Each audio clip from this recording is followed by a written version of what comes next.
Sa mga baguhan pa lang sa mundo ni Meta, kailangan ma-set up nyo po agad ito para protection sa mga magtatangkang mang-hack ng Facebook account nyo. Gawin nyo lang po ito. Tap nyo lang yung settings, and then password and security, and then punta kayo sa two-factor authentication, and then text message SMS. Since nandito na ang number ko, tap continue lang. Antayin lang natin yung 6 digits na isa-send sa mobile number natin. Once na-receive yung code, i-enter lang dito sa space. Then click continue. For authentication, kailangan nating i-type ang Facebook password natin dito.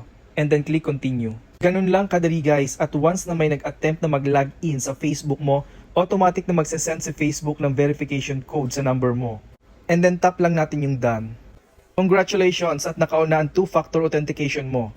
Safe na ang Facebook mo para sa mga magtatangkang mang-hack sa'yo. At yun lang